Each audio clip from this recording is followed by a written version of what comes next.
Willkommen zu Frequent Traveler TV. Mein Name ist Lars Korsten, heute wieder zu einer frisch gepressten Sendung. Themen, die wir haben: Streik, Streik und nochmals Streik. Also die Lufthansa streikt, also die Piloten.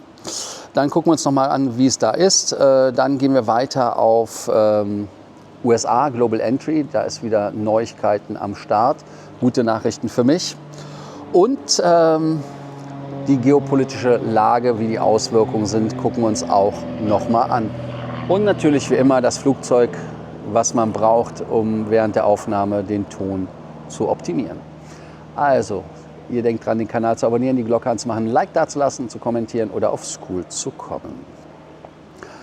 Das erste Thema ist der Pilotenstreik bei Lufthansa. Die Pilotengewerkschaft Vereinigung Cockpit hat einen 48-Stunden-Streik ins Leben gerufen, vom 12. bis zum 13. März. Betroffen sind die Lufthansa Mainline, Lufthansa Cargo, Lufthansa Cityline. 5000 Piloten sind streikend und es ist bereits die zweite Streikwelle dieses Jahr. Und wir haben hier erst März, Anfang. Ne? Also beim ersten Streik im Februar waren 800 Flüge ausgefallen, 100.000 Passagiere betroffen. Aufgrund der geopolitischen Lage wurden Flüge im Nahen Osten vom Streik ausgenommen.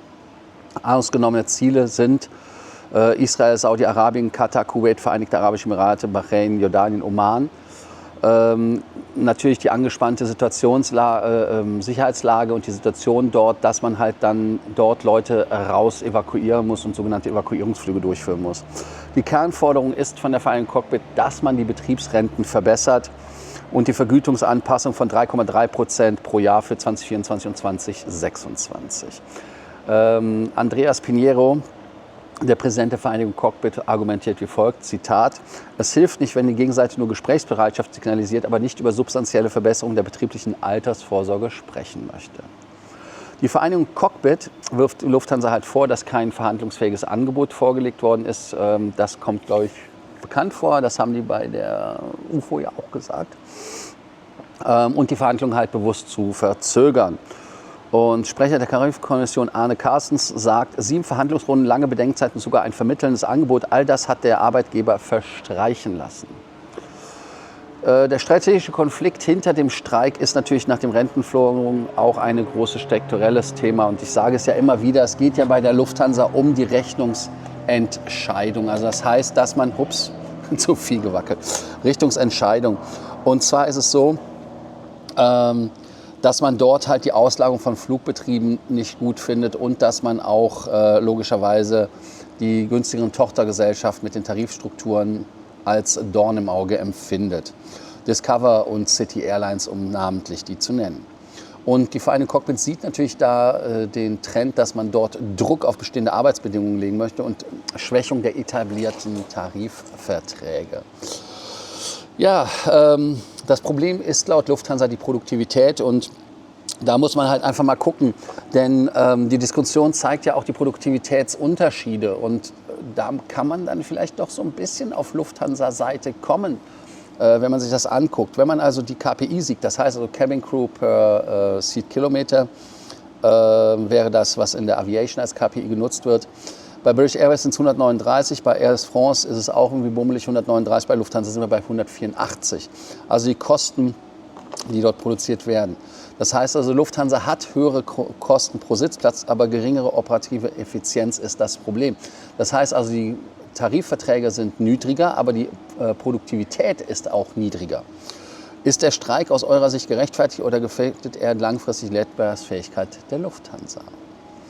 Und Lufthansa sieht das natürlich als unnötige Eskalation und kritisiert den Streik. Der Streikaufruf ist nicht nachvollziehbar, sagt Michael Niggemann, Lufthansa-Personalvorstand. Lufthansa betont aktuelle geopolitische Unsicherheit, Auswirkungen auf Passagiere weltweit. Vor allem nicht in einer Zeit, in der wir in dem Iran-Krieg ein neues Ausmaß an geopolitischer Unsicherheit erleben. Das ist Zitat Michael Niggemann. Die Lufthansa schlägt alternative Gespräche vor. Und möchte stattdessen halt über Flottenstrategie reden. Sie möchten darüber reden, Zukunft der Lufthansa Classic, aber auch über die Karriereperspektiven der Piloten. Wir sollten Gespräche über Modernisierung und Zukunft der Flottengröße führen, sagt Michael Niggemann.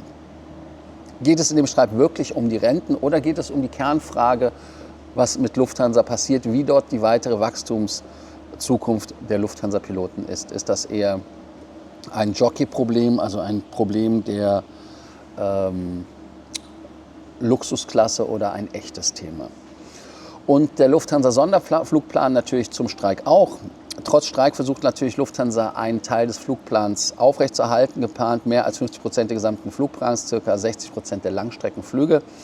Flüge werden an Partner-Airlines delegiert, Einsatz größerer Flugzeuge, freiwillige Piloten übernehmen zusätzliche Dienste. Und Francesco Sciortini von der Lufthansa, für Lufthansa hat es höchste Priorität, möglichst viele Reisende trotz Streik ans Ziel zu bringen. Vor allem Cockpit sagt, man schätzt 300 Flüge pro Streittag. Zum Vergleich 800 Flüge an einem Tag, also das heißt nur 300, die man dort bestreikt. Ja, zeigt der Sonderflugplan, dass Streik bei großen Airline-Konzernen heute weniger Wirkung haben. Und man sieht ja auch, dass genau das die Auswirkung ist, wenn man sich das anschaut in Bezug auf die neuen Flugbetriebe. Das heißt also, die einen streiken, die anderen haben am anderen, dürfen nicht streiken, müssen trotzdem fliegen. Und natürlich auch mit Air Baltic und sowas hat man jemanden in der Hinterhand, der auch durchaus fliegen kann. Auch bei City Airlines hofft man auf einen Tarifabschluss. Parallel läuft ja halt die wichtige Entwicklung. Und dort ist allerdings die Verdi am Start. Bedeutet, die City Airlines soll die Regionaltochter Cityline logischerweise ersetzen, Drehkreuze Frankfurt und München bedienen. Und die Cityline soll ja spätestens bis 2027 verschwunden sein. Der neue Tarifvertrag wäre ein Rückschlag für andere Gewerkschaften, besonders für die Vereinigung Cockpit, aber auch für die UFO.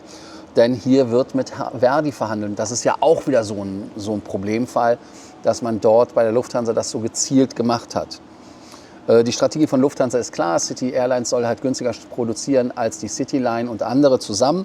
Die Tarifstruktur näher an regulatorischen Mindestregeln der EASA halten, heißt also, dass man da weniger Overhead produziert und dadurch eine höhere Produktivität hat. Ja, ist City Airlines ein berechtigter, legitimer Modernisierungsschritt oder ein Instrument zum Tarifdumping? Ja, Iran-Krieg und die Auswirkungen auf Reisen. Also der Krieg zwischen Iran, Israel, USA oder egal wie rum, USA, Israel, Iran, USA, ihr könnt es nennen, wie ihr es wollt, hat halt erhebliche Probleme im Reiseverkehr. Auch die Auswirkungen sind halt wirklich so, dass man hier eine Umfrage zur Rate ziehen kann. Und die Umfrage sagt, 54% ändern ihre Reisepläne nicht. Finde ich spannend. 10% wollen ihre Reise ändern, 7% sind unsicher, 4% haben die Reisen abgesagt. Für Reisende wichtig, 58% berücksichtigen politische Stabilität stark, 27% teilweise. Oxford Economics sagt, bis zu 27% weniger Touristen im Nahen Osten, 56 Milliarden Dollar sind der wirtschaftliche Schaden. Krass, ne? Ahmed Hilal, ein Analyst über das Sicherheitsimage der Golfstaaten, das Siegel ist gebrochen. Also das heißt, die Golfstaaten sind nicht mehr so als sicher empfunden, wie sie es mal waren. Und wie stark beeinflussen geopolitische Konflikte wirklich das Reiseverhalten? Mehrere europäische Airlines setzen ja auch die Verbindung in die Golfregion aus. British Airways, KLM, Lufthansa, you name it. Dubai-Flüge sind gestrichen, Abu Dhabi auf unbestimmte Zeit ausgesetzt bei der BA, bei der KLM, Dubai-Flüge pausiert. Und EASA rät ja auch von Flügen in die Region ab. Klar ist natürlich das Problem, es sind unklare Luftraumsituationen und die militärischen Aktivitäten sind ein riesiges Thema. Und was für mir zugute kommt, und ich hatte da auch schon einige Nachrichten bekommen, ob ich irgendwann mal wirklich aus Kalifornien wieder zurückkomme. Ich komme diese Woche wieder zurück nach Europa, keine Angst, und dann bleibe ich auch ein bisschen. Global Entry funktioniert wieder, das heißt also auch der DHS, also Department of Homeland Security oder Heimatschutzbehörde, wie man im Deutschen sagen würde, hat Global Entry TSA PreCheck ja kurzzeitig ausgesetzt wegen Budgetproblemen, da gab es Budget. Aber PreCheck wurde schnell wieder aktiviert, Gott sei Dank. Und dann auch Global Entry ist wieder seit heute, dem 11. März, verfügbar. Heute ist der 11. März, ne? Ja. Ja, mehrere US-Flughäfen kam es zu langen Einreisezeiten und auch zu drastischen Bildern, weil die Schlangen richtig lang waren. Und die Aussetzung wurde stark kritisiert, denn eigentlich ist Global Entry ja da, um den Personalbedarf zu reduzieren. Ohne die vom Global Entry wird das ein riesen Shitshow. Und da muss man natürlich das gucken. Als Fazit zur heutigen Sendung kann ich euch nur sagen, es geht halt bei dem Lufthansa-Tarifkonflikt um wesentlich mehr als nur um Tarif. Es geht halt um Renten, Produktivität, neue Airline-Strukturen, aber auch Zukunft der Mainline. Und das ist ein Machtkampf über die Struktur der deutschen Lufthansa AG. Und die Airlines kämpfen auch gleichzeitig, um geopolitische Risiken zu minimieren. Denn der Iran-Krieg zeigt auch hier wieder, wie immer, wie schnell Flugroutennachfrage kollabieren können. wie stark Airlines von geopolitischer Stabilität abhängig sind. Luftfahrt wird zunehmend komplex und Airlines müssen dort immer mehr Sachen gleichzeitig bekämpfen. Arbeitskämpfe, geopolitische Konflikte, Kostenstruktur und Wettbewerb. Und ihr seht natürlich auch am Ende des Tages, wie komplex das Ganze für uns als Armchair-CEOs ist, um das zu bewerten. Ihr denkt dran, den Kanal zu abonnieren, die Glocke anzumachen, aber auch ein Like dazulassen, auf Scoot zu kommen und die Frage des Tages zu beantworten. Und zwar, ist der Pilotenstreik bei Lufthansa gerechtfertigt? Geht es wirklich nur um die Renten oder um die Zukunft der Lufthansa-Struktur? Und ist City Airlines ein Modernisierungsschritt oder ein Tarifdumping? Ich freue mich, bis zur nächsten Sendung mit euch. Und sorry nochmal, dass heute etwas später geworden ist, aber es gab einige Themen, die waren nicht zu verschieben. Zum Beispiel, egal, lasst uns nicht drauf eingehen. Also bis dann, ich freue mich und denkt dran, Stammtisch. Alles klar, bis dann, ciao.